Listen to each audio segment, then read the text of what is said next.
El día de ayer varias denuncias en las redes sociales sobre la afiliación irregular al padrón de la ANR, y esto también sin duda develaba la escasa protección a nuestros datos personales, y es por ello que ya saludamos al señor Miguel Ángel Gaspar, experto en ciberseguridad, para más detalles. Miguel Ángel, ¿cómo estás? Buen día y gracias por atendernos.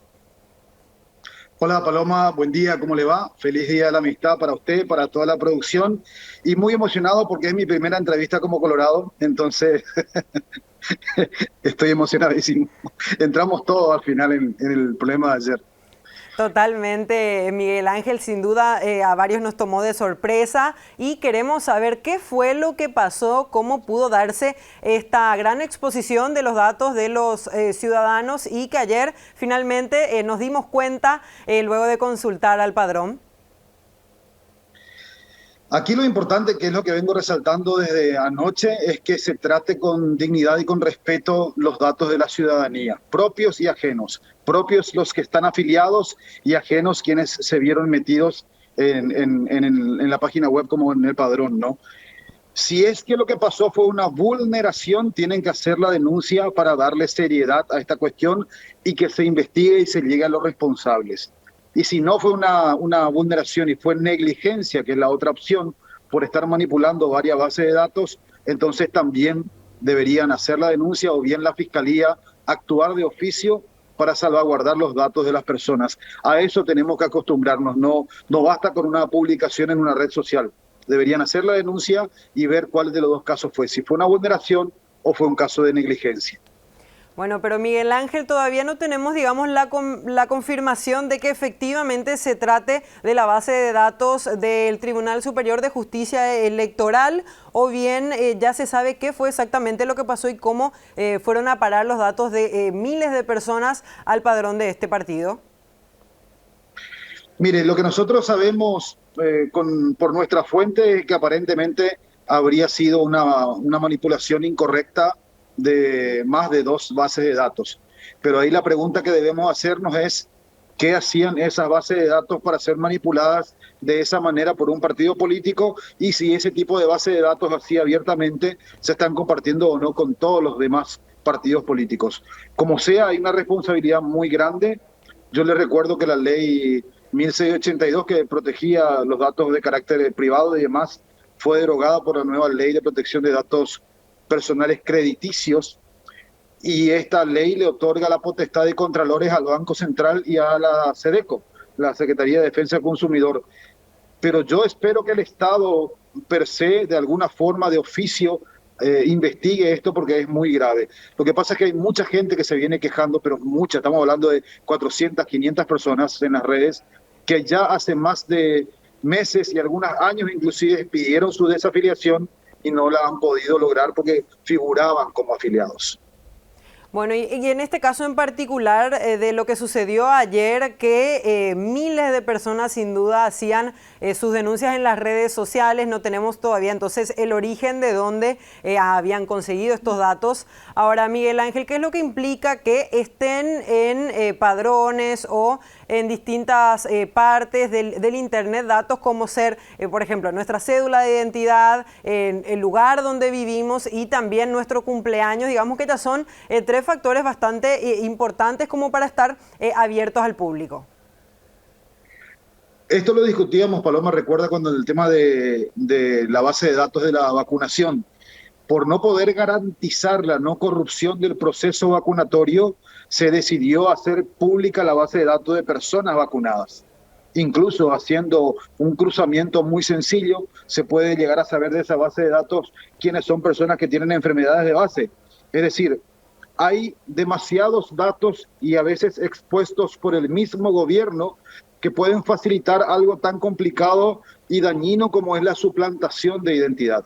Recordemos que aquí nuestros vecinos, Brasil, Uruguay, Argentina y Uruguay, perdón, están viviendo un aumento del 400% en caso de suplantación de identidad, con personas que son víctimas de haber adquirido motos, autos, terrenos, casas, todo con delincuentes que se hicieron pasar por ellos, pero ellos después son los que tienen que demostrar que no fueron ellos. Entonces se abre un abanico muy riesgoso de bases de datos que nos exponen más allá de lo que nosotros mismos compartimos, ¿no? Eso es lo grave de esta situación. Totalmente. De repente puede parecer poca cosa que la gente sepa, por ejemplo, nuestro Sí. cumpleaños, dónde vivimos, pero sin embargo puede ser muy útil para personas inescrupulosas. Ahora, Miguel Ángel, cuando hablamos de las medidas que uno puede tomar personalmente ante situaciones como estas, ¿qué es lo que podemos hacer? Primero que nada, vimos también, por ejemplo, muchas capturas de las personas que denunciaban y no tapaban sus datos, ¿verdad? Eso también es grave. Miguel Ángel, en el proceso de hacer la denuncia también veíamos que doble exponían nuevamente sus datos. Sí, ayer surgió un debate muy interesante y aporte muy interesante de profesionales del derecho que ya habían tenido experiencia con esto. Lo primero es el habeas data.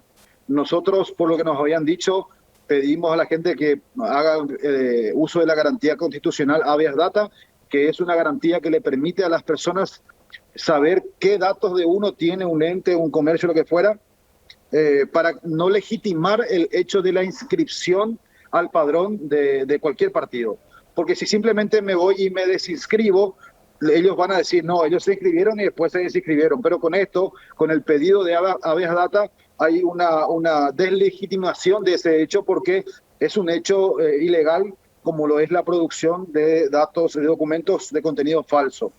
Y surgió un profesional del derecho que acotó que convendría hacer ese pedido al Poder Judicial contra la ANR y después, bueno, la demanda o lo que fuera. Y la desinscripción sí o sí se hace en el Poder Judicial. Pero lamentablemente ayer vimos, y hasta ahora sigue, que el sitio del Tribunal Superior de Justicia Electoral, perdón, está caído, el sitio que tiene que hacer, así que habría que poner una denuncia o acercarse únicamente. Los hemos llamado a la mañana para ver si nos habilitan un enlace para compartir con la ciudadanía, pero todavía no hemos tenido respuesta de ellos. Y con respecto a esta ley de protección de datos, Miguel Ángel, que mencionabas más temprano, ¿qué pasa o qué alcance va a tener en casos como este y como ciudadanos? ¿Qué podemos hacer para darle una mejor, darle una utilidad a este tipo de normativas? Y si tuviéramos una ley de protección de datos personales que se está estudiando ahora en el Congreso y tuviéramos una agencia nacional de protección de datos personales, esa agencia debería haber actuado de oficio, como esperamos nosotros que actúe la Fiscalía, para poder investigar la situación, para poder hacer un ordenamiento jurídico de lo que estaba pasando, para llegar a los responsables, deslindar responsabilidades e incluso sancionar a quien sea responsable de esto, ya sea la ANR por un caso de negligencia en la manipulación de la base de datos o incluso negligencia en la protección de las bases de datos, porque si fue una vulneración, hay que ver qué medidas de seguridad tenían implementadas como para que esto haya pasado de esta forma, ¿no? Y lo mismo en el Poder Judicial. Pero eso es lo que hoy nos está haciendo, el analizar, el involucrar a las partes, de que haya alguien, un ente del Estado, que se encargue de hacer esa investigación. Y lo menos que esperamos y que seguimos pidiendo es que por lo menos la Fiscalía pueda actuar de oficio para la tranquilidad de todos los ciudadanos. Bueno, pero Miguel, en conclusión, digamos, más allá de todas las burlas, todo lo que pasó en las redes sociales, esto sin duda revela una gravedad en los sistemas que tiene el Estado con respecto a nuestros datos y la privacidad de los ciudadanos. Hoy puede ser el padrón del Tribunal Superior de Justicia Electoral, pero también puede afectar a otras instituciones también y así vulnerar muchos más datos de los ciudadanos. Totalmente, Paloma. Recuerde, cuando pasó lo de Ronaldinho, recordará usted, y se hizo la intervención de uno de los locales que tenían fotocopias y eso cerca de identificaciones, se había secuestrado de ese lugar el papel pasaporte. O sea, era el papel que se utilizaba y que utilizaba el gobierno para poder imprimir los pasaportes. Estaba en una de estas casas de fotocopiadora. Yo hice un ranking de las bases de datos más comprometidas en el mercado y quien encabeza ese ranking es la base de datos de identificaciones. Lo que siempre digo, cuando nosotros investigamos estas casas que son usureras, que venden créditos usureros o que compran carteras morosas para hacer cobros mal habidos, ¿dónde piensa usted que sacan todos los meses las actualizaciones de cédulas? Es porque se las venden. Entonces, el sistema de salud, identificaciones, la policía, registro automotor, el registro único escolar y ahora el Tribunal Superior de Justicia Electoral son bases de datos que deberían ser auditadas, que deberían ser controladas y sobre las cuales la ciudadanía debería tener cierta trazabilidad. De hecho, ahora estamos gestionando un pedido de información a todos estos ministerios para tratar de conocer un poco más sobre esta administración de estas bases de datos. Totalmente, bueno, y esperemos entonces que tenga resultados positivos este pedido, porque más que nunca entonces sabemos que nuestros datos pueden ser muy fácilmente vulnerados y eso, aparte de que no corresponde, puede traer también consecuencias negativas para el ciudadano, no solo por una cuestión de que se sepa estos datos, sino que pueden suceder estos casos de suplantación de identidad que son bastante comunes ya también aquí en Paraguay, Miguel Ángel. Así es, empezamos con el tema de robo de cuentas de WhatsApp y en la última semana tuvimos muchísimas denuncias de gente a la cual le estaban suplantando la identidad, ya incluso con otro número de teléfono. Esto es, no se tomaron el tiempo y el trabajo de robarle su cuenta de WhatsApp, sino que directamente consiguieron otro chip con otro número, tenían la foto que sacaron del WhatsApp, de las redes sociales, las mismas frases, fueron averiguando teléfonos de los contactos y le fueron escribiendo, escalando cada vez a más contactos.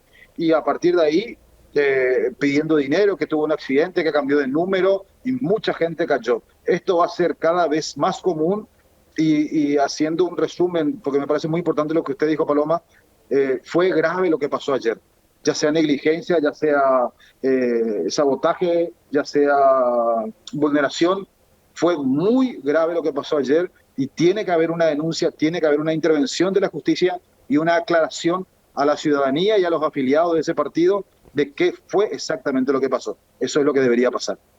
Totalmente, y más considerando entonces que los amigos de lo ajeno están a la orden del día pescando por estos datos, así que totalmente. Bueno, Miguel Ángel, muchísimas gracias por tu tiempo y gracias por esclarecernos un poco sobre lo que sucedía el día de ayer y más adelante sin duda vamos a seguir conversando sobre este tema, así que te agradezco muchísimo. Hasta luego, Miguel Ángel.